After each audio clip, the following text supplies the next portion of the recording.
Hi, and welcome to the latest episode of Naked Talk. Naked Talk is where we get naked in a conversation about sexuality, intimacy, and relationship. We strip down and expose the bare facts so that you can learn what it takes for your love to thrive. I'm Elizabeth Wood. And I'm Dan Powers. With Beyond the Bedroom. Today we are really excited. Before we get into that, we got to ask her a question. What's our question? So, oh, you have a question. What do you get when you combine 2,000 people in one location that aren't wearing clothes, cruising through the Caribbean? We get a lot of workshops, so we're going to talk about that. We're really excited to be joined today by Pauline Valvo. She is a workshop presenter with the Human Awareness Institute. And for those that have been following us, you know that Dan and I in Beyond the Bedroom are big supporters and big advocates for the teachings and the workshops provided by Human Awareness Institute, or HI. You may have seen us with Chaz before. Chaz August.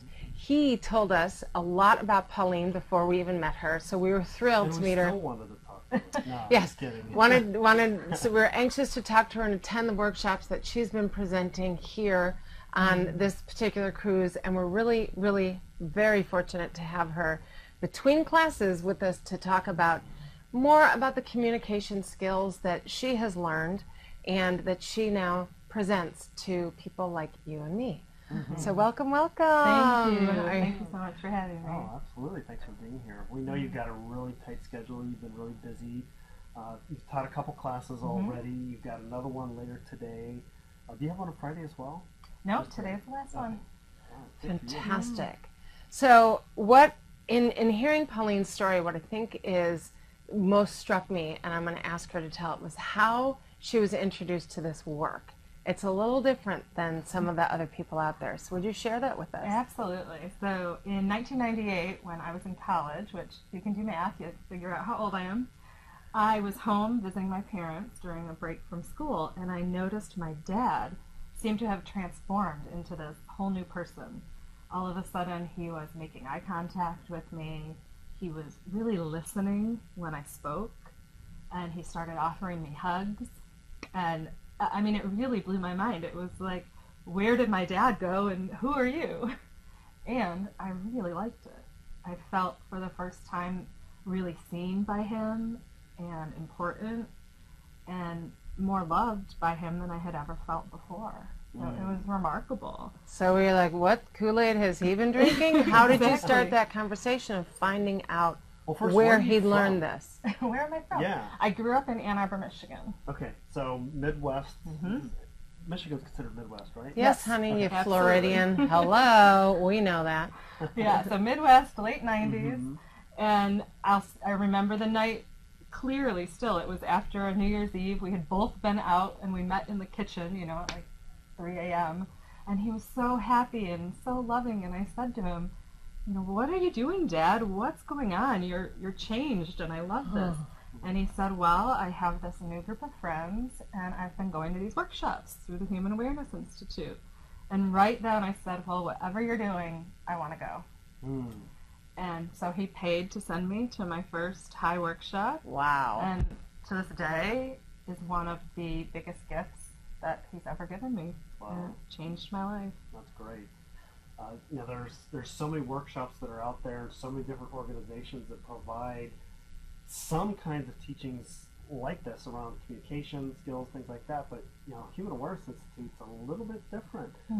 So that's really cool that he was open to, and you were open to it. I mean, if my dad had come to me and done something like that, I don't know that I would. Well, what we need to clarify, and we'll have Pauline do that, is why the Human Awareness Institute workshops are a little bit different. There is an aspect to it that it's, in my opinion, I think that's what you're talking about, Dan, is that a parent turned a child, a daughter, on to it, if you will, because it's, the style is, do you want to say the original part?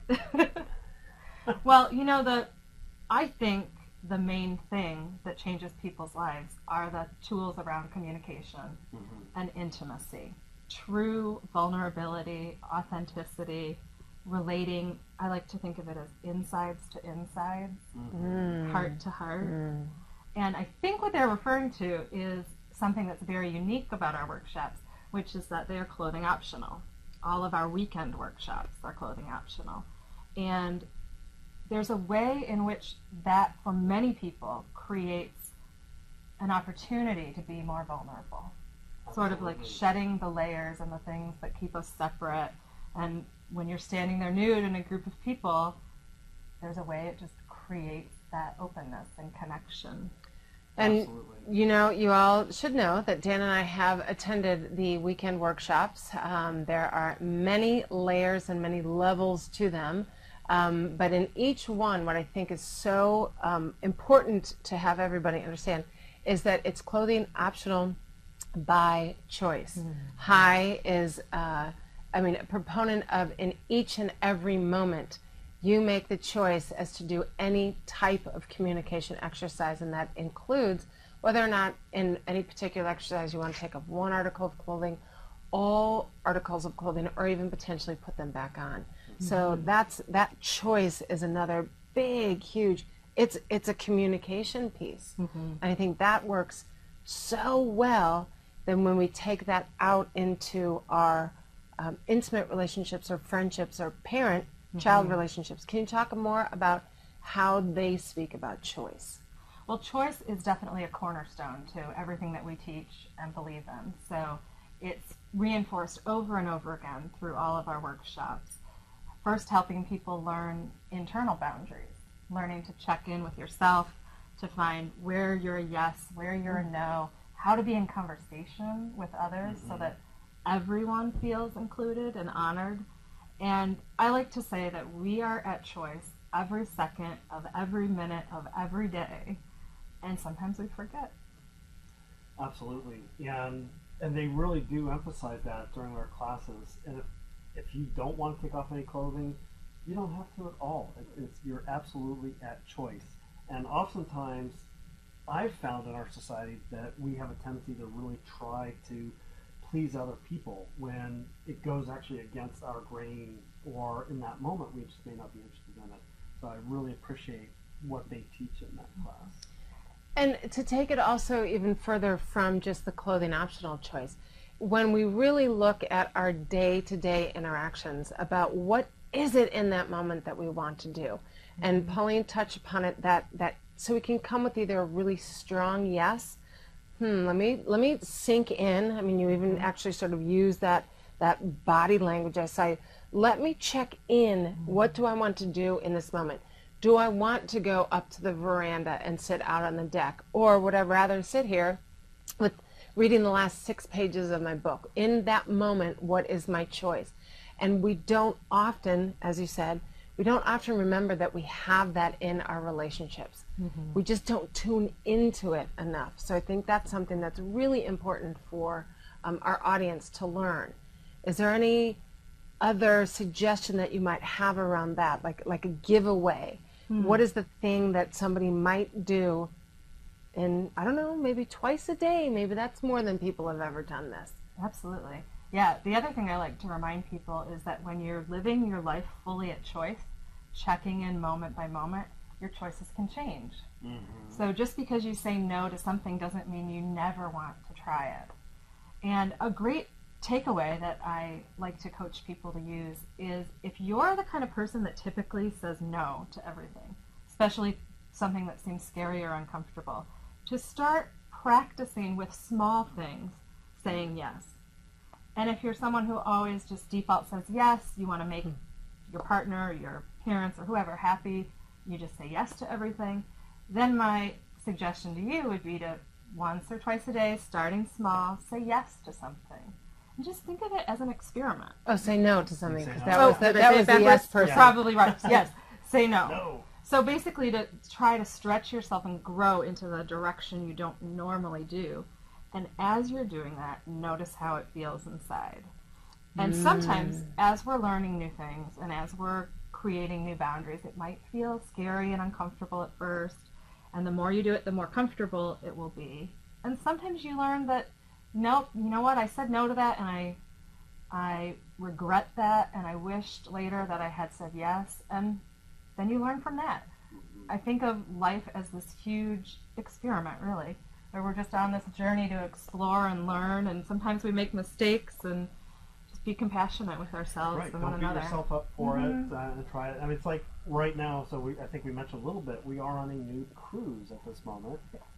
And that's a little bit to step into a 10-day cruise where most everybody's running around naked. So try something a little bit smaller. But even though most of the people who are on the boat are naked, there are some people that haven't taken their clothes off. And after a while, it starts to feel more normal for them. So they've a choice where I know, and then eventually they opened up and said, or I shouldn't say opened up, but they became more comfortable with the idea of it. So I started taking off little articles of clothing, maybe just their shirt, or maybe they went all the way. Who knows? But it's really great to be able to reassess, reevaluate, understand, do I like this or not? And for me, it's just incredible to be able to walk around naked with the sun on your body or the water from the pool or something like that. It's really great. That's great. I also know that Pauline is a mother of 2, and I want to find out how this is going. The tools that you learn. What have you said and instilled in your children about choice for them? Because a lot of times, kids, they don't know, but they feel like everything. If they don't get their way, if they don't. So how has this skill, specifically the one around choice, have you seen a difference in your children compared to, I don't know, their playmates? That's a really good question. Before I had kids, I wished that the Human Awareness Institute taught parenting classes, because I thought if only I could learn how to parent this way. And then once my son was born about 9.5 years ago, I realized I already know how to parent him that way just by being me and using these same tools. So I know there's times where I have to put rules in place for my kids' safety. And the rest of the time, I really do honor their choice as much as possible and treat them like human beings instead of people who are less than me or subservient to me. Yeah. So one tool that I use a lot with both of my kids, my daughter is 6.5, is active listening. Ooh, this is a good one. Yeah, and you may have heard of this skill. It's a way to listen to somebody so that they feel heard. So really, as the active listener, you're not jumping in to problem solve or to fix or to change anything. You're just reflecting back to that person what you're hearing. So, for example, my son came home from school a couple weeks ago, and he was upset about some of the other boys who weren't including him in the football game. He never got a pass, and he was feeling sad. And so I just reflected back to him, like, oh, I hear you're really disappointed, sweetie, that Nate never threw the football to you, and I know how much you like that. And he'll go on, yeah, and I was wide open, and I just reflected back until he felt like he had expressed everything. And then I could feel his energy shift. All of a sudden he was more open, his body was more relaxed, he was smiling again, and I could tell it was complete. He was heard. And then he's like, okay, I'm going to go play basketball outside.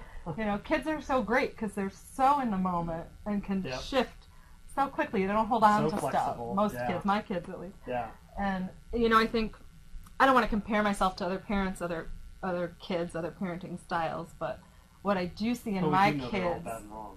Yeah, right. My kids can really easily just move through things, and I'd like to think they feel unconditionally loved and accepted for exactly who they are. So that's a huge skill, I think, especially for men to learn and that don't get. In fact, in the class we were in the other day, a couple men, I think, still didn't quite get it. But so often women come in and they want to just be able to vent and let go, but men are such problem solvers. We're so used to, we've got to solve this problem. And like I could see easily with me before I'd had a lot of the training that I've had, that if he'd come to me and said that, it's like, well, next time go kick him in the knee or something. You're doing something to try to move that forward, and that's really not the solution to it. It's up to them to figure out their own solution. It's for you to just hear and let them be heard as to what's going on. And so often I know in my past partnerships that I haven't listened to my partners in that way. So it's really, really great teaching. And I kind of want to say that I feel as though it's like an emotional sharing, because what I heard you reflect in the story was that you saw what and interpreted and could have a sense of what he was feeling. Mm-hmm. And so that is a different type of hearing, that you didn't report the facts. You didn't say 6 out of 7 times Nate never threw the ball to you, or you weren't reporting the facts. You were getting an intuitive sense of where his feeling state around that was. And so it's more like you're listening to see how he feels in that moment. Mm-hmm. And because I have been active listening, it's more about the nuances and the subtleties of, wow, that doesn't feel good to you. I can see that. I can hear that.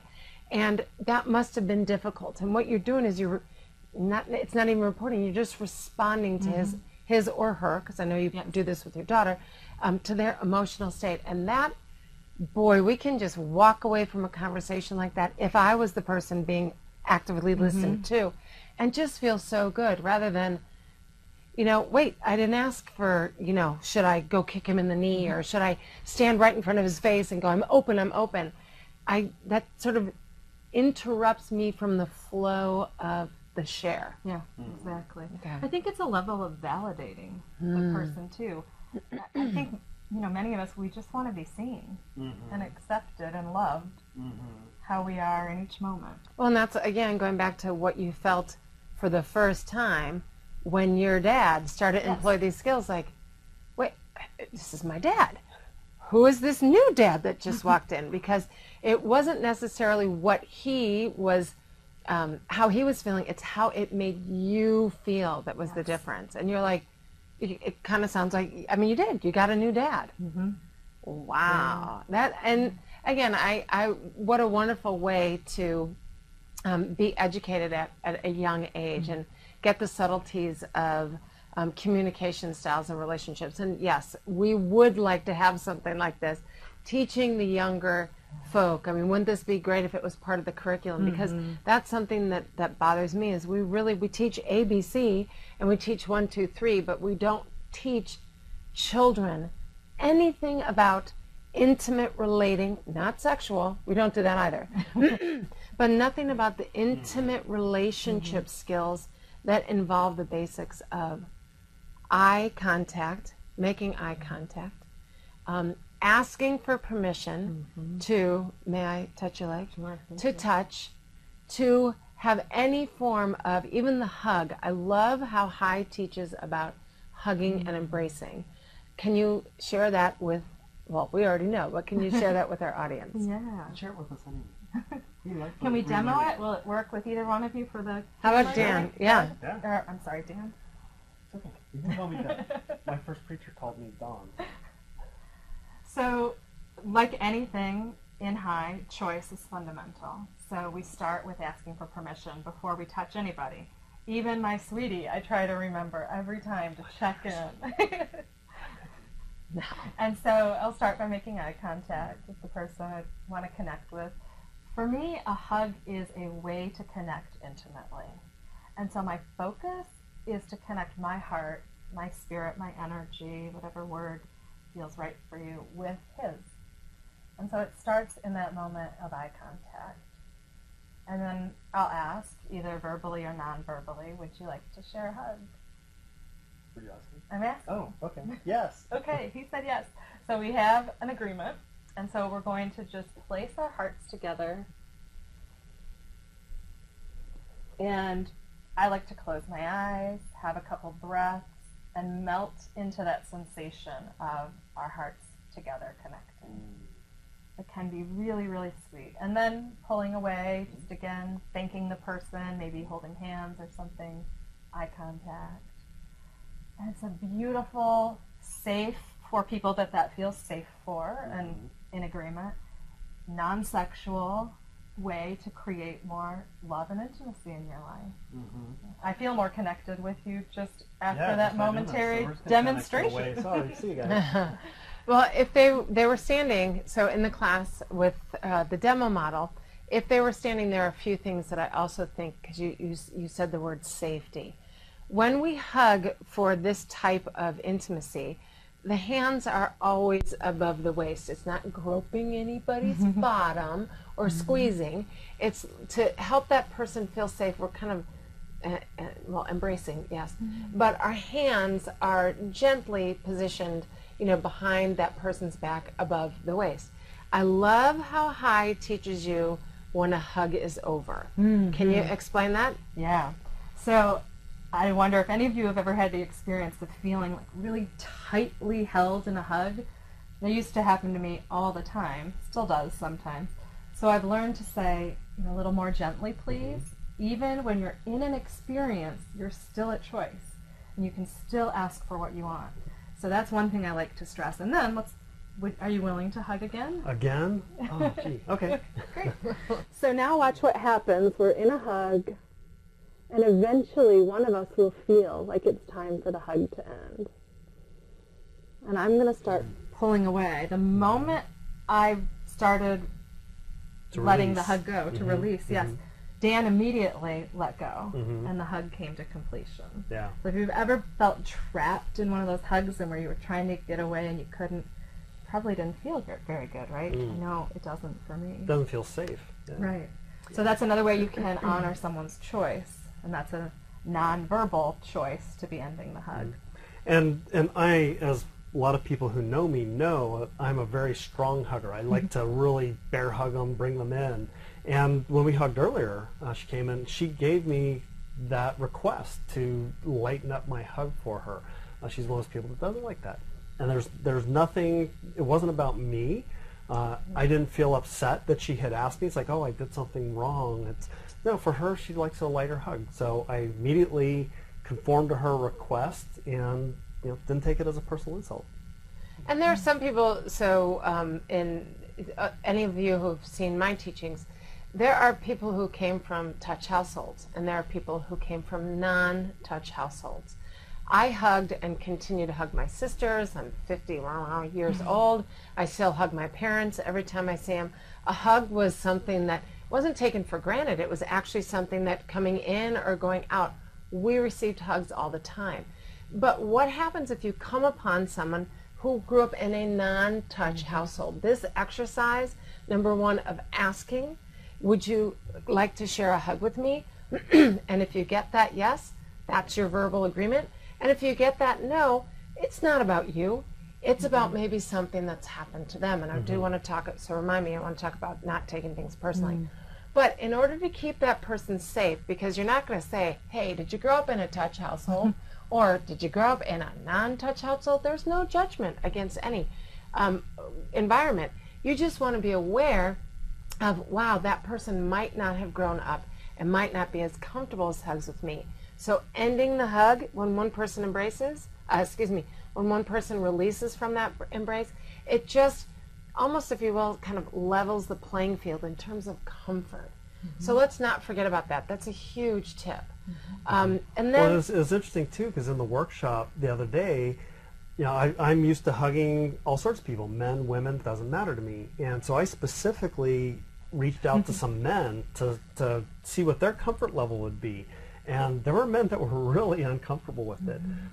And they would say, no, I would not like a hug. I was like, great. I didn't take it personally. But it was an opportunity that I afforded to them that at some point in time they might be open to. Because just when you give a hug doesn't mean I'm having sex with them. It doesn't mean that you're heterosexual, bisexual, homosexual, whatever it might be. It's just a hug. It's connecting with a different person, which is hugely important.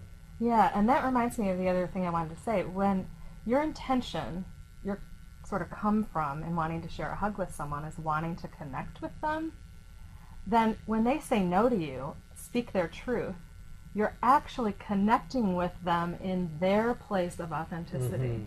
So if someone were to push through their discomfort and say yes just because they wanted to please you, there wouldn't actually be the same authentic connection happening as if they had said no. So I see it as a huge gift when someone speaks their truth to me, even if it's a no, sometimes especially, because, I say thank you. Yeah, it's still look in their eyes, honor them, have a breath together, and I've just had that intimate connection that I was seeking in a hug. And I might add, we all know that those hugs that we receive, or the hugs that we give, when we are truly a yes to that hug, the feeling of those hugs is like nothing else. Because I can definitely tell when that person is doing it to please me, and it'll be a shorter hug, because I can just get that sense of, wow, he or she, I don't believe and I don't feel that I've gotten the true yes. And then when that hug ends, I'm not trying to talk them out of it, or there are no words. It's just I thank them, and then I might really explain, especially with my clients, the exercise a number of different times. And then when they do come with that yes, and what I tend to do is when they say maybe or sure, I ask them to think again, just like what you did, to feel inward, sometimes close their eyes, and when they can express a full yes, I actually ask them first, how did that feel? Did that feel any differently for you? Because when they do hug me with a yes, I definitely feel it differently. So I think it's a great exercise to also teach your children, teach your parents, because even though I grew up in a positive household, so many in that generation of parenting, my parents parented me in the 60s.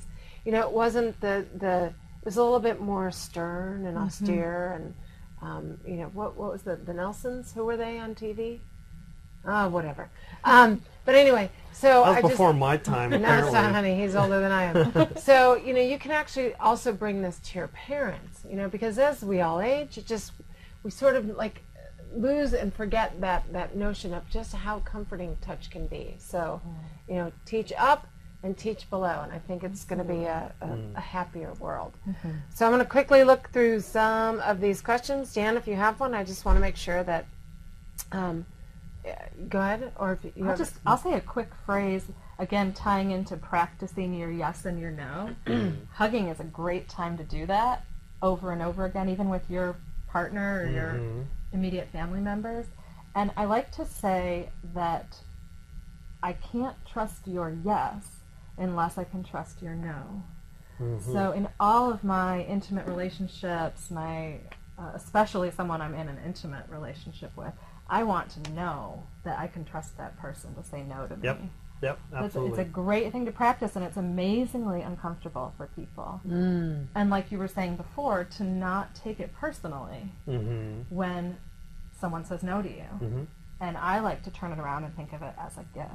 Yeah, I feel honored. The way I respond is I say, thank you for taking care of yourself. So it's kind of putting that onus back on them. It's like, hey, you may have said no to me, but I'm not taking it personally. I recognize that this is your issue to deal with, and that's not a judgment. It's like whatever's there is there. So great. Thanks for taking care of yourself. Yeah. And when it's easy to say that, right? Don't take it personally. But the reality is, in life, sometimes we feel rejected. Sometimes I feel rejected. And I can feel sad or hurt when someone, especially my sweetie, says no to something I really want. And so I've learned to take care of myself in those moments, and to remember there's a lot of other people in the world besides my sweetie who can listen to me, who can share a hug with me, and maybe can't meet every need that my sweetie might meet, but that I can listen to myself in those moments and allow myself to feel that disappointment and know it's momentary. It's not saying anything about my self-worth. Well, sometimes I just have to remind myself of that. And I think that's also a practice too, Pauline, is like we have to practice not taking it personally. So that might be another experiment or exercise that we can ask our audience to do, is that in addition, it's like two sides. You're expressing your yeses if you usually say no. Well, second one, you say no if you usually say yes. See how flexing that muscle feels. But then also invite other people in your world that you trust and that you know who can be part of this level of conversation, and explore how that maybe weaker muscle of do not take it personally might become stronger, because you're right, we're all going to still have that abandonment, or like, did I do something wrong? And I think that too takes it takes practice to get better at it. I mean, you're gifted and you're skilled at this. You've been plus years, doing this since you were in college, and still, just like you said, you're real, you're human, you're honest, and saying, yeah, sometimes it doesn't feel so good either. But you look elsewhere and you come back to the root of your teaching, and you say, yeah, this is not about me. So how do we find out more about you and more about the high workshops? Because as Dan said, there is just the one left this afternoon on this boat, but where do we reach and how do we find high? Well, the easiest way to find high is to go to our website, which is www.hai.org. And do you guys post links or anything with your website? So yeah, you'll be able to find us easily. Yeah. And we're headquartered in San Francisco, but we do workshops all over the world and several locations here in the United States. Well, we're not in the United States right now. At this moment, but We're on our way in back. the United States where I live. Where we live. We all live, yeah.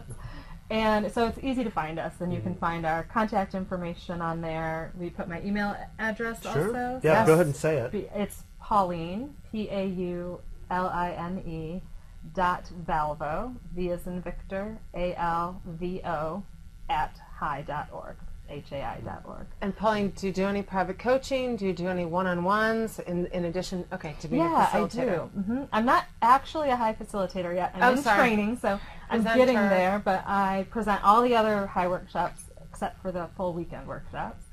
And I am a life coach as well. So I work with individuals, and I do a lot of couples work, which I really enjoy, specializing in the areas of love, intimacy, and sexuality. See, that's why we like her. Yep. I've done a lot of body image coaching with people too. That was one of my big lessons in my life path, and actually becoming a nudist really helped me embrace my body and comfortable in my own skin. And just being in an environment where everyone's nude, and you know what, very few people have that perfect body. I think we all have a perfect body, actually. Yes, we do. And so that's actually helped me a lot in my own personal comfort. So I love to work with people in any of those areas. Well, maybe that could be another Naked Talk episode, because I would love to have a half an hour. They're not long, but a half an hour we can really pack some powerful conversation in. So can I invite you back? Sure.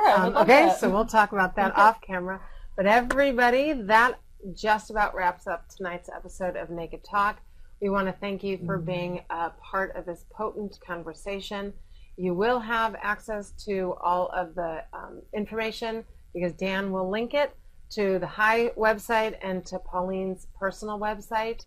I want to thank Pauline for just being the beauty. You all should see, if you can't see her eyes, they're mesmerizing. So she's going to draw you in with just the genuine beauty, certainly that she's acquired through the skills, through High and the body work that you've done.